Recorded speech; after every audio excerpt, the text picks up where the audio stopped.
going to go on to is Dave's bit, so I'll ask them to solve it. Anybody, any questions, comments? Yep.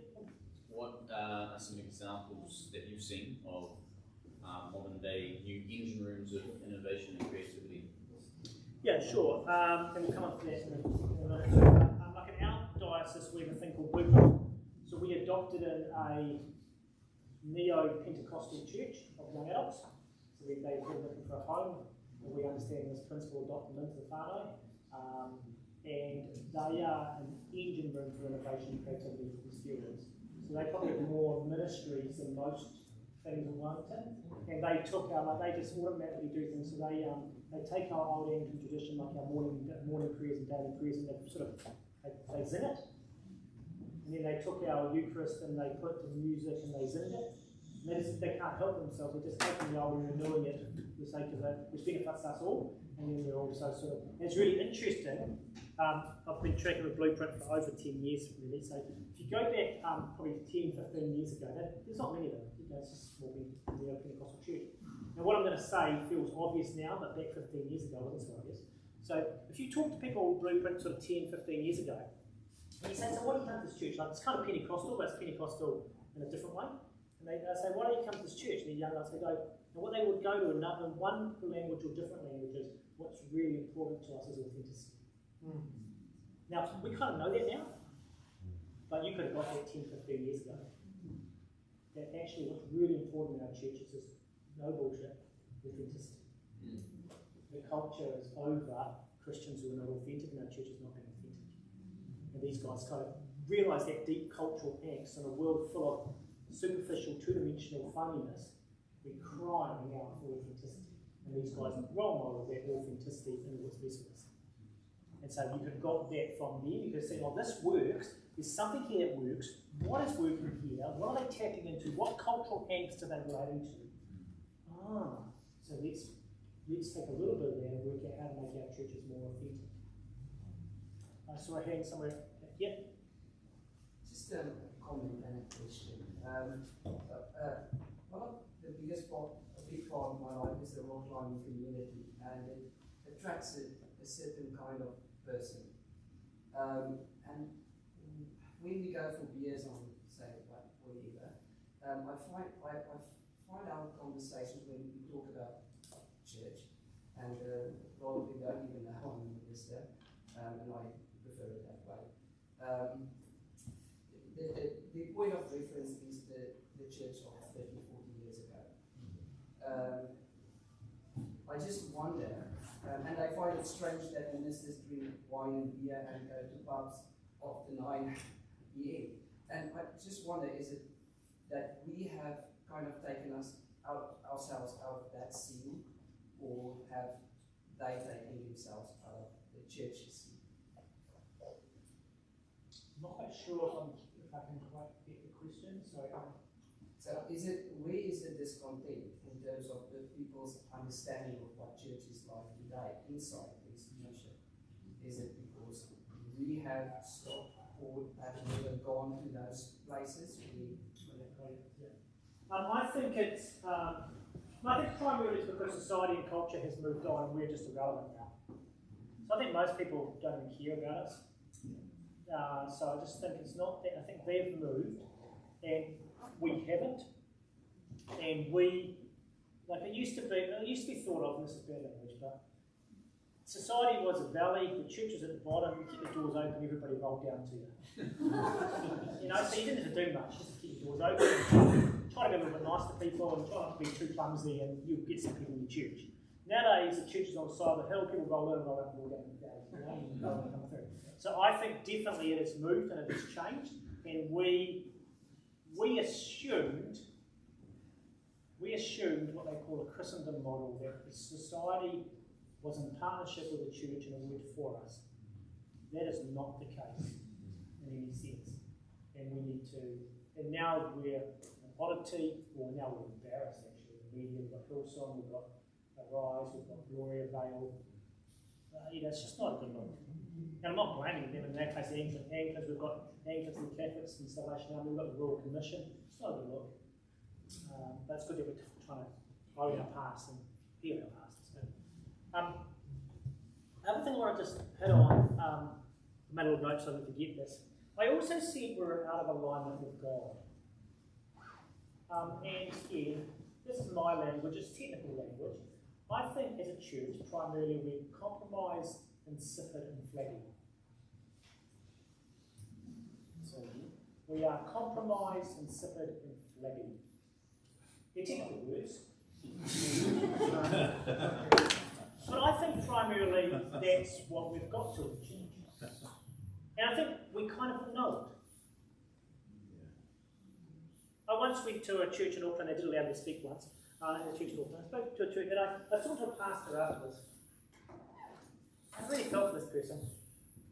They were saying, "Oh, you just don't understand." I go, "What's the problem?" Well, you know, everybody's got to have a house in Auckland, and that just costs a lot of money, and that's just a given. And in order to have that house in Auckland, you've got to have a good job and work long hours, and that's just a given. And your kids have got to have every sort of opportunity so we don't damage and scar our kids for life. And that's just a given. And then we've got to, every now and then, we've got to partake in the cultural activities like jet boating, fishing, golf, or snowboarding, and that's just a given. So you don't understand, we've only got an hour on Sunday morning that we've got our people. I want to be really clear, not renew the church with that. The church has never been renewed with that. But that's what we've got. We have just said everything's a given, and there's nothing left. And so we're compromising, insipid and flaggy. But you know, you can get up and you can preach that from the pulpit, and you'll probably lose half the congregation, it's not going to help you much, and you don't really do it because people just feel told off and judged. So how do you get that? How do you actually get that temperature up? How do you get that temperature up? How do you actually get that passion? How do you get that, like, wake up? Let me tell you how you get it.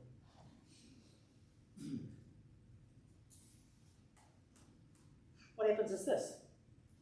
I used to, when I first shifted to Kapiti Coast, I used to go to local Anglican church, as I said. And I used to work in town during the week, so I'd get the commuter train to Wellington. Another commuter train was past the unit, so you sat around tables. So I'd sit around tables with parishioners, with people from the church on Monday morning, getting the commuter to Wellington. And it was really interesting listening to them talk. Now, our church was a great church, it was a great, healthy Anglican church, and these parishioners were God-fearing, great people. It was really interesting how they talked and they debriefed church. Now, they loved church and they loved the vicar. Okay, and they would all say something like this: "That's really a great message." Yeah, but it's all right for him because he gets paid to be a Christian full time.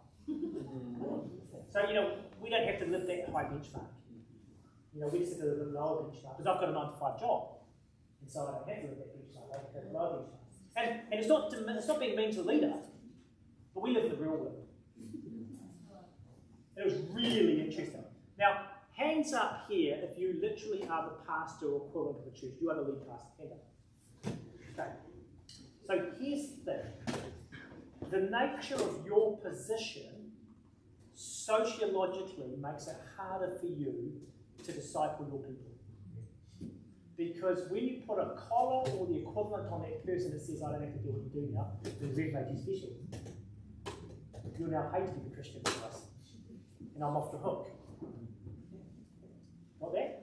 Nobody says it, but sociologically we know it. But that's where these things are so interesting, because these things primarily are self-supporting. These are people who are just making their own way, not getting paid. So suddenly, when I relate to them, it's like, hold on a minute, you've got kids maybe, you've got a job, you're struggling with the Auckland property market, but you're doing something different. If you're doing something different and you're like me, maybe I could do something different. Maybe God could use you and your lifestyle to challenge my lifestyle. Because you're not paid to be a professional Christian leader, you're just a follower of Jesus. That's how God uses these things to align us to his will and break through that compromised, flaggy and idolatrous nature we have. Does that make make sense? Yeah. And so that's why, to have a group of people amongst you who are not on the payroll, who are not on collars, but are living this wholehearted gospel, it's quite problematic. Because it makes everybody think of their own life at that point. So that's how God uses these type of things to align us to higher temperature faith.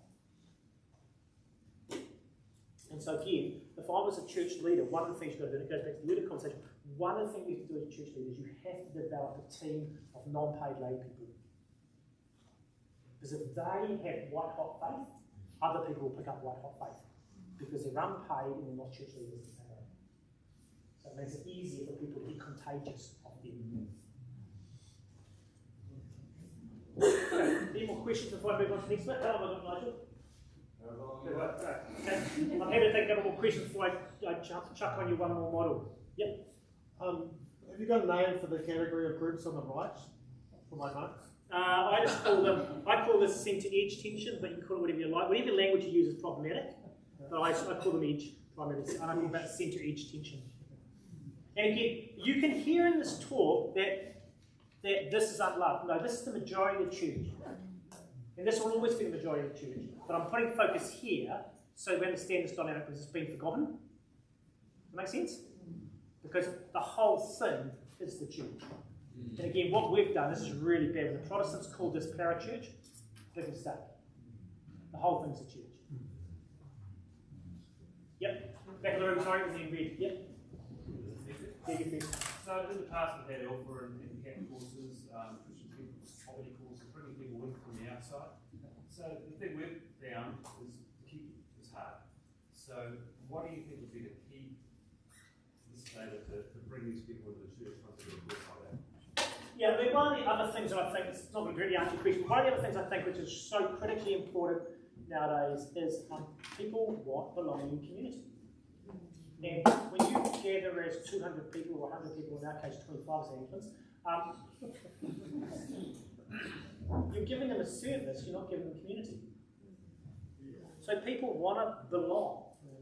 And I think that's what we're learning again around here is, and that's what we learned from lockdown. Those who had great belonging went through lockdown better. And those who didn't have great belonging were sheep and missing in action. And great belonging doesn't happen at a congregation level, it happens at the whānau house, small group level. So I think the challenge with things like Alpha and all those things like that is, again, this is what everybody says about Alpha, is we suddenly went to Alpha, it was phenomenal, our faith was awakened, and then we went to church and found out it was different. Why? Well, because we sat around tables, we had food, it was a really good discussion, I really enjoyed the people. And then I go to this other thing, which isn't like this, but I signed up for this. So can somebody give me this again? And again, if you think about it, Alpha is a bit like a small group structure. You sit around table, you have conversations. So again, I'll be getting them into a small group, which is part of the congregation. So again, I think what we try to do is, it's bait and switch. We promise them an apple, where'd you give them the heart? And I think Christians are really great at that, bait and switch. Come to Jesus, he's going to make you so happy and make you rich and famous. And when you get there, so you've got to pick up your cross daily and die yourself. It's a really bad thing to do that. Reed, sorry, yes? I was just thinking the examples that you gave there, would that transfer in modern day to like mission organisations? Yep. Yeah. Totally, I would. So that's where I would have put. Again, these are phenomenal ones on history. Everything we're talking about modern days is sort of like clunky and small and minor, but the theory still works, if it makes sense. But these are the ones that have tested history, and we can look back now and say phenomenal. But I would say the mission agency, again, I would say things like Youth for Christ historically, YWAM, we mentioned over here, other organisations like that, where they're highly committed and they're focused. But the difference here is everybody's committed and it's focused. In a church, which is rightfully so, anybody can go to church on Sunday morning and it can be mixed commitment, and that's how it should be. You should always be open to anybody walking the door. But over here is we are all committed, white hot faith, and we're going somewhere together. And so mission organisations what they need. And again, the problem we have nowadays is the death of mission organisations. So we're just these things now, and we just, you know. The other thing about this too, let's be really also clear, edge groups are so much better at multiplying than centre. So in our diocese, I think prior to my time, in the 15 years before me, and I'm going to throw some figures out now, we might be worth $40 million worth in investments, we might be worth $300 million worth in property, maybe $400 million worth in property, and we probably have between 60 to 100 paid people somewhere out there. And going back 20 years, 25 years, 20 years to say, in the space of 10 years, I think we planted 2 things. With all that resource, we planted 2 things and probably closed 10 things.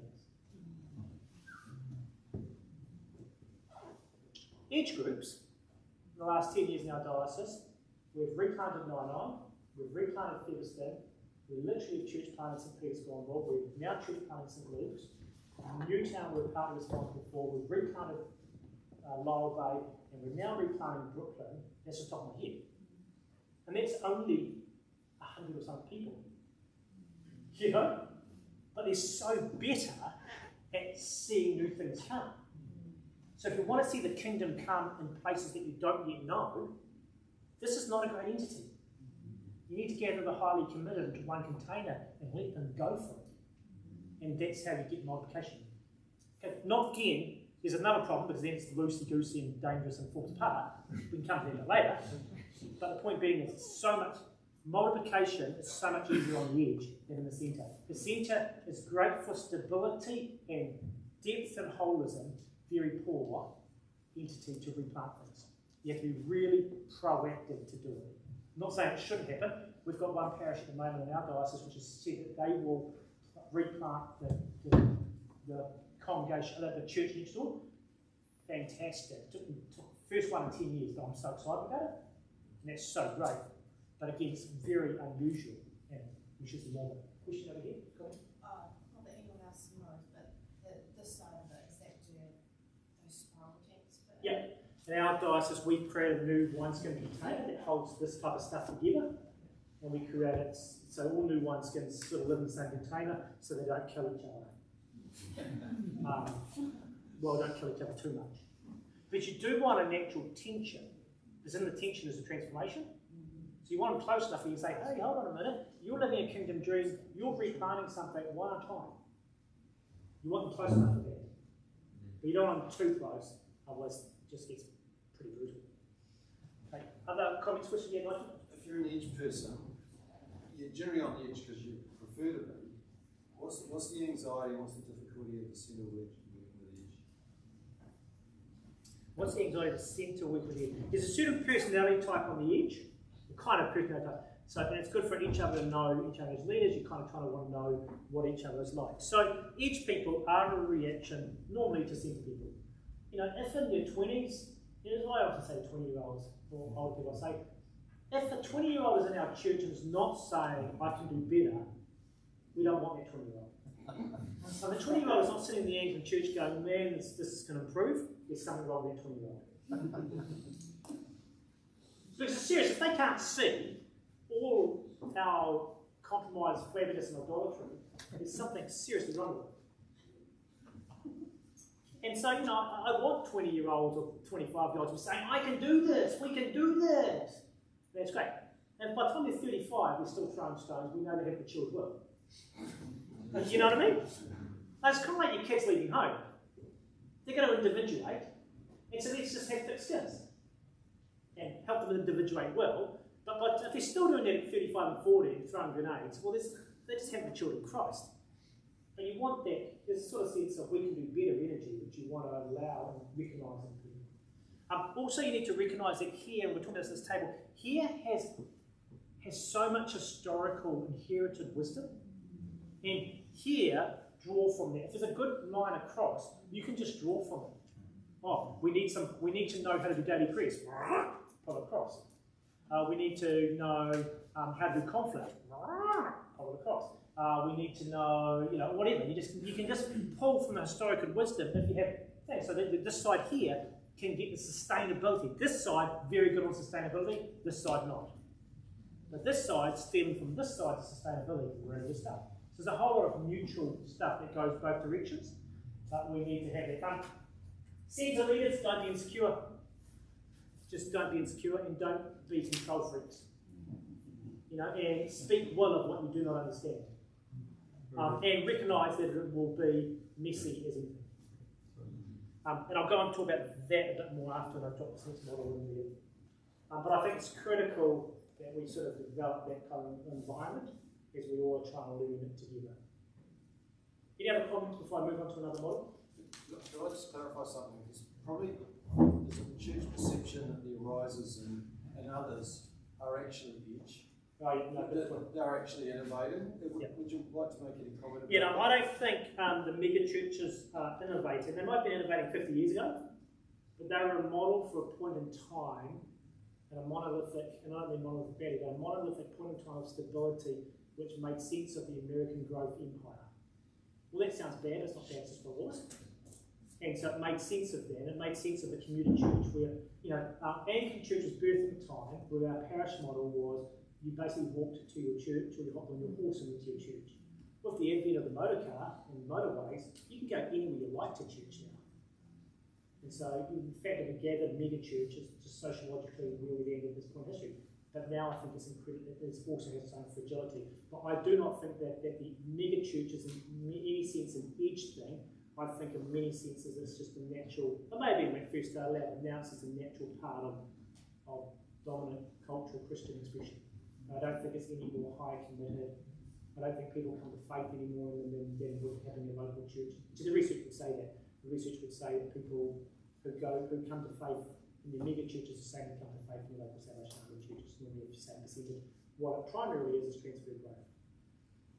And the transfer growth is primarily from the other mainline churches. So people grow up, go to your little Sunday school in the Baptist church, and then they join the beast. Not in a negative sense by saying beast, but primarily it's transfer. And so it's a more comfortable form of Christianity in that sense. And again, I'm not begging them, it's like all of us, it's just what they are, but I don't think it's edge in that sense. Yep? Just on the side, someone raise the temperature. Raise the temperature. Well, we're trying to do that in the church. Oh, full stop is raise the temperature of the church. Exactly. Prophetic word. Yep. Question? There's a sense in which things on the edge eventually shift to become the thing at the centre. Yep. And the reluctance to go to the edge again can be, you've done that before, and it was hard work, and it was worthwhile, and it was fantastic, but to go to the edge again can be taxing. Yep. So and there's some personality types that go into the edges all they want to do again and again. There's other personality types where doing the edge thing once or twice in their life was fantastic, but what's the challenge or the invitation or the responsibility to continually, because a lot of us established in the centre, some of the writing when we started 12 years ago was way more edgy, and now it's really quite normal and seen it here, there and everywhere. What's the challenge to return to the edge or to remain stable at the centre or to dance back and forth? Yep, good. Okay, so I talk about, again, I'm assuming most of this room is centre, not being judgmental to you, I'm just assuming most of this room is centre, okay? So I'm talking mainly that way, but I just segue. I'd be talking differently if I was talking primarily to an edge group. But the life cycle that I think of an edge group is primarily for an edge group, you want to go through this life cycle. You start radical. If you don't start radical, what's the point? So you're high temperature, we believe, God's called us to this thing, we're going to go all in, it's crazy, it's wonderful, it's all that stuff. Brilliant, good on you, go hard. It has to move to sustainable. So you have to learn to institutionalise it, how to get good health and safety, how to get blah, blah, blah, blah, blah. But you have to, otherwise you're not going to be around in 3 years' time, you're going to burn the people, it's going to be really ugly. And if you really love whatever you're called to, you want to make it sustainable. And then if you can do those two things, you can move to influential, which is where you can influence people this way. And I talk about your first gift is your gift to whatever you're called to do. So whatever your call may be, as an edge thing. But then your second gift is the body of Christ. And if you do this right, you can offer your second gift back to the body of Christ. But you can only do that if you're sustainable, because if you're not sustainable, you're too dangerous and you're like a jellyfish that nobody can kind of understand. Make sense? So that's the sort of journey. Now, as a leader who finds myself in the institutional Anglican Church, I'm pushing our diocese the opposite direction.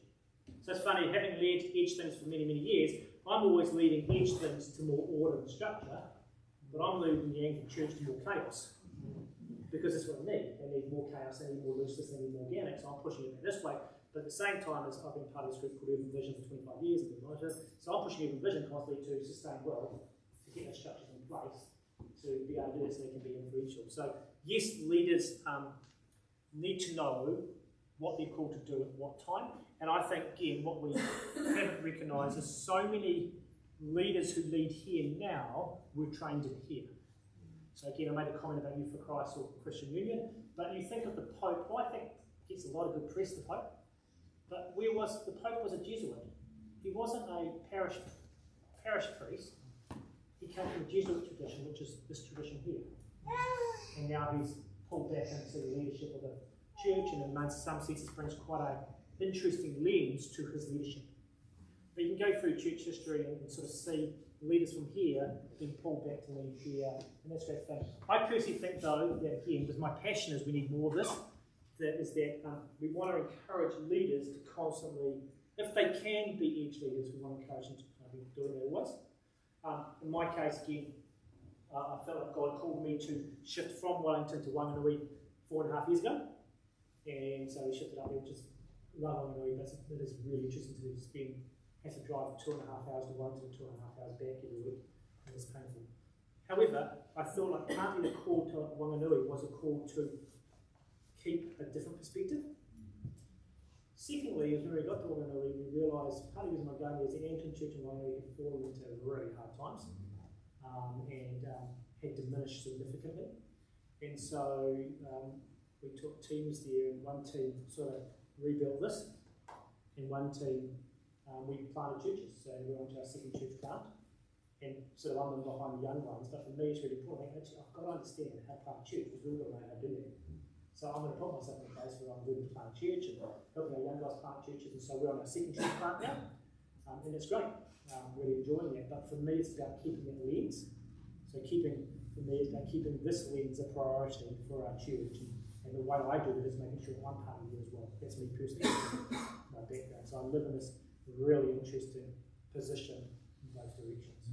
So I do think it's really, and there's no value judgment as a leader. You just do what God calls you to do.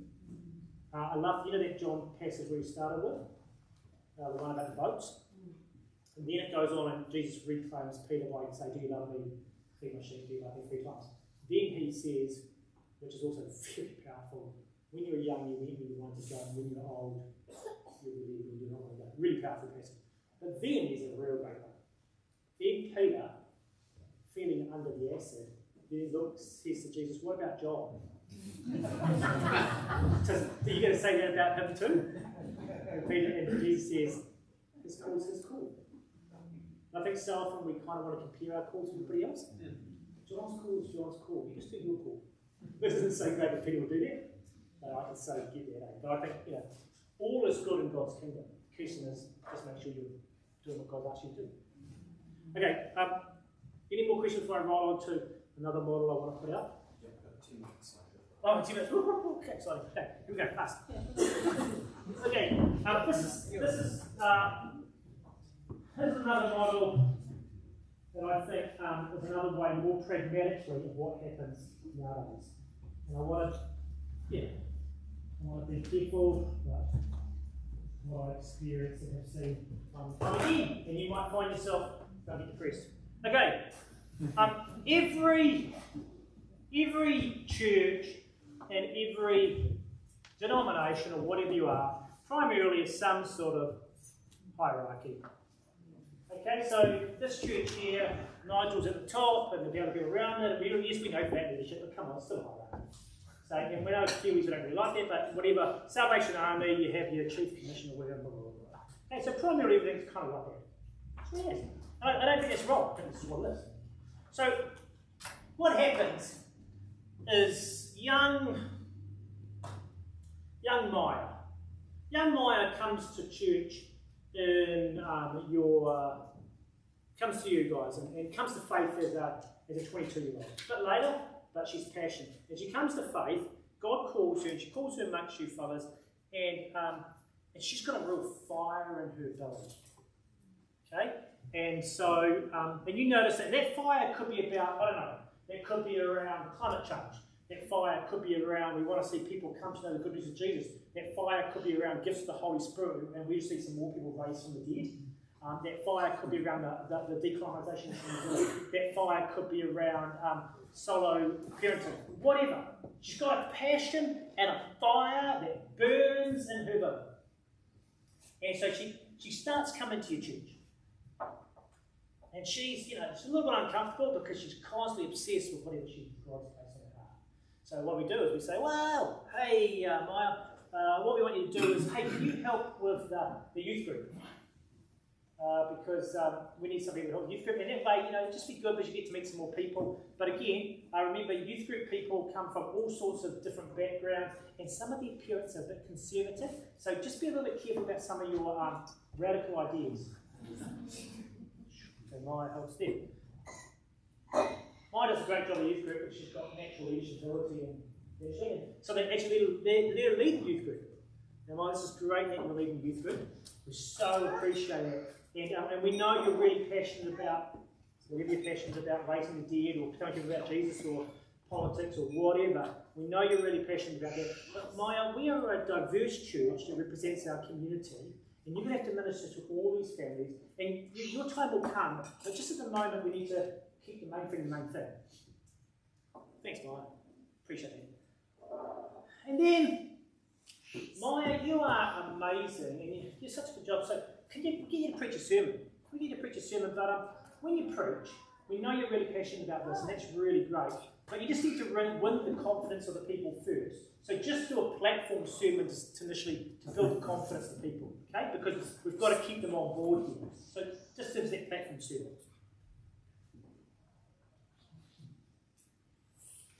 Hey, look, Maya, we recognise the call of God upon your life. We'd like to send you to theological college. Can we send you to Clergy or Laidlaw or St John's College? And we're going to send you there, and that way you'll be able to broaden out your views and get different theological views and be taught good church practice. So we'd love to send you there. 3 years later, Maya, you have finished your training. Thank you, Sana. Now can you come back and do it, be an assistant pastor or a curate? And you can sit under the huge wisdom of Nigel and learn how to run a great church, or the huge wisdom of whoever, and become an apprentice and learn that. And yes, you've got those great ideas, and yes, you've got those passions, and your time will come. But just serve the vision of the senior pastor first. Maya, you've made it. You've got your church. And now is your chance to follow that God-given passion that God gave you at the moment of your conversion. What's happened? Yeah. I mean, she's not that old still, but we've domesticated her. And along the way, the very gift she had to the church has been domesticated out of her from best intentions. And so what we really have is something really bad now. We've got what's perceived to be we've got what is now an old leader in a young body. So we think we've got next generation leadership, but we've just got old generation leadership in a young body. About now, a whole lot of people in the room suddenly feel sick. I used to feel passionate. And I've lost that. Okay. And all done with best intentions. Okay, so what do we do instead? Here's what we do instead. Okay, so what we do is we say to Maya, Maya, we recognise the Spirit of God upon you, and you're crazy passionate about whatever that thing is. And we tell you, Maya, to relocate to here. So we want you to be here. Why do we want you to be there? Well, we've got to let you be there, and so you can have a go at whatever your passion is. Raising the dead, or setting up some support for solo parenting, or climate action group, or whatever that thing is, or decolonisation, teaching, training on decolonisation, whatever that thing is. And you know what, Maya? If you do a bad job of it, and this causes carnage, the great thing is we can just say that was you and not us. So therefore, you're free to take some risks, because we can just disown you publicly. So actually, we don't have to worry so much about control, because it's not in our name. Understand? So therefore, I don't have to worry that much as a leader, because it's not going to hit the front page of the paper with the Wellington Diocese Bishop Wellington. So therefore, I'm actually not so stressed. But the great thing is, if Maya does a great job, we can say, that's a great thing we did. That's a great thing we did. I see, that's we really did. Yeah, I thought, hey, great leadership, hey, the way I picked that way. So we position Maya here on the edge. Right on the edge. Because it keeps her safe and it keeps us safe. And if it's of God, it'll flourish. And if it's not of God, that's fine. We can still be close enough relationally to support and to pick up the pieces and to love her and to all that stuff, you know? Doesn't mean we don't do that stuff. But it just gives her protection and us protection. Then we say to Maya, Maya, if this to be of God, you need to get a team. If she's a leader, leaders have followers. So Maya, find a team who want to raise the dead. Find a team who want to work on climate change. Find a team who want to see this neighbourhood won for Jesus. Find a team who want to plant that church. Find a team who want to run a youth group. Find a team who, whatever you do, whatever you're passionate about, find a team. We don't want lone rangers, so find a team. And say, Maya, go out and find them. Work it out. Cook it out. And we can help Maya probably learn some wisdom about how to run a team and all that, and put some stuff around it as we'll find it. We'll have a team. What else Maya needs is this. In order for this to have any chance of success, she needs up here somewhere, right near the top, she needs a sponsor. So somebody at the higher echelons of the hierarchy who doesn't have to understand what Maya is doing, but just have to believe that something of the Spirit may be doing. Note again, that voice from the shore may be worth listening to. And the sponsor just makes sure that Maya doesn't have to fight the fights constantly in the church, that somebody else is having those conversations and she doesn't need to waste her time having those conversations. She doesn't need to turn up to the elders or the vestry or whatever the structure is and constantly to explain herself. She knows that there's somebody in the room who's got her back. And when Maya is making a mistake, there's somebody in the room saying, come on, give her a chance, let's give her some slack, let's support her, let's just pray for her. We don't know, but we can't lose much here by just being supportive. And somebody else is having all those conversations and making sure that she doesn't get sucked back into here. And we should put Maya, because she's the voice of the next generation, we should put her on our vestry or our leadership team. No, don't do that. Let her live a dream. That's the best thing for the church. We don't want her to be busy in other people's dreams. Or we don't want to busy her life up with other type of things. So she needs a sponsor. Again, doesn't have to agree, but if the sponsor probably agreed, the sponsor would be in the team doing it. Just the sponsor who gets what we're trying to do here and can run shotgun at the highest level and protect you and create a space for you. Then she probably needs, and it won't be internal probably, she probably needs an external mentor who understands what she's trying to do and the natural challenges of being an edge person. And that probably won't come from here because by very nature, probably this is primarily centre-wide. So edge person. Final thing I'll say is be very careful about that. I am really hesitant about throwing money at the edge. What you pay, you have the strings on. So if you fund it as a church, then it is committed to you, and you will have to take responsibility and accountability. So we've actually brought it clearly here. And also, I think it's good for each people to have skin in the game. And there's a refining of having skin in the game when you get down on your knees and you pray it in, you pray all the resource you need. So often I think people make the mistake of trying to fund the edge. Don't fund the edge initially. Let the edge live or die. That'll be a lovely thing. If it's of God, it will flourish. So be really careful, because in our desire to see the edge work, in our desire to be loving, we throw money, and money is often actually not what we want. So let me give you another example of why. Years ago, I went to the UK, and I was in some diocese. I was looking around. I was looking around. I came to this one particular diocese who were trying to really develop edge stuff, and so they were funding 2 priests to do crazy things, and it was great. So one priest was being paid to create church in the park, so people met in the park, with church in the park, and all that sort of stuff. Great. And one was paid to create church in the pub, and they were doing church in the pub.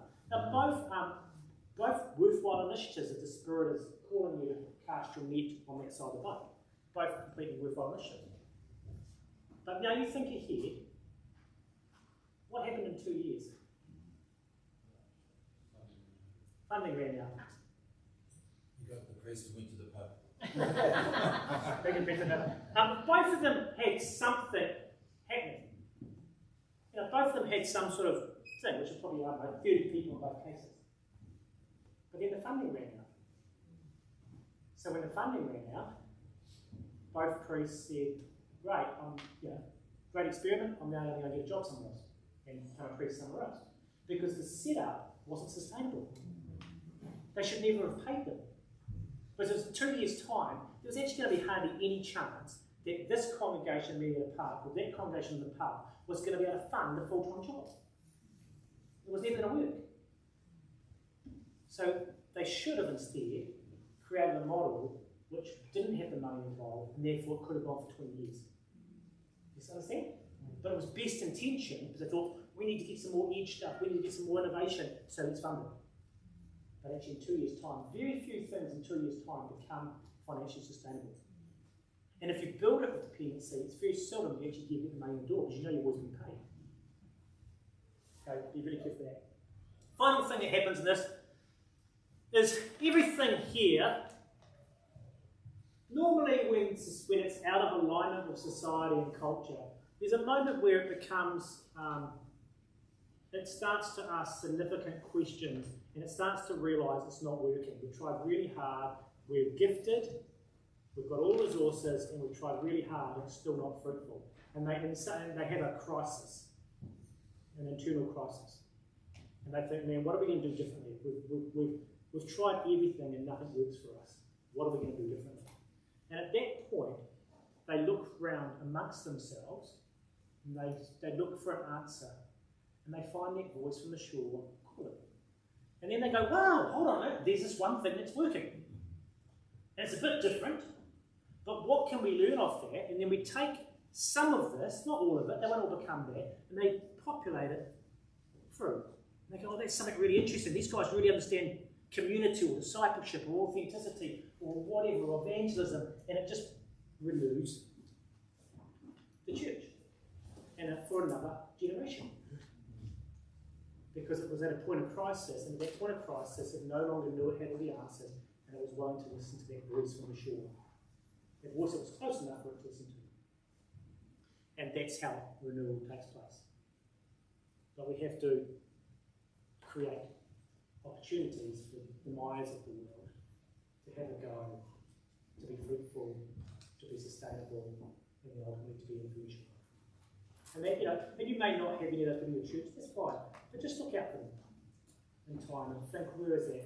And again, welcome again, a lot of these people are complete nutters, and I wouldn't trust them at all. So, there's a fine line of discernment, but lots of just because somebody's got a dream and they're angsty, they may not have the character that I'd even embark on that. So, again, you've got to be a bit careful with that. So, I'm not saying that everything here is worth doing. You still need a discerning lens to think which ones do we do this for. Yeah, question?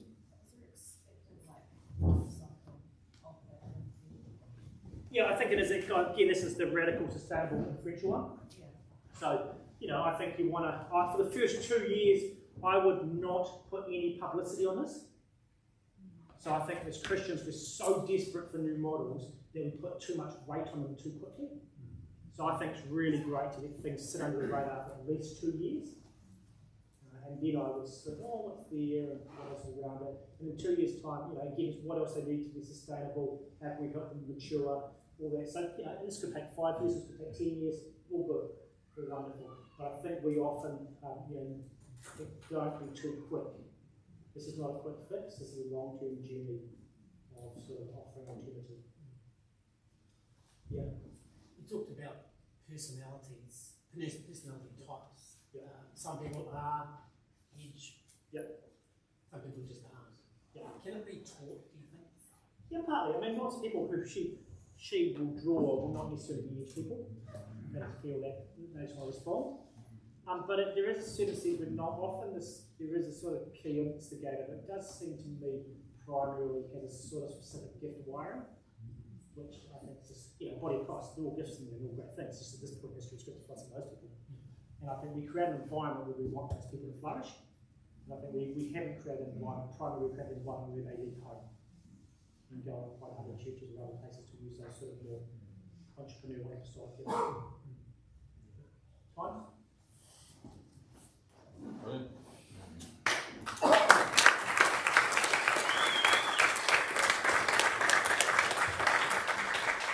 Hey, it's been great to have you along. Really appreciate you being here, and feel free to stick around and you can score another cup of tea, and it's well and good. If you can't, it's Pass. good. Sorry. Dinner's off. Thanks to Sarah for organising everything. And, Carl,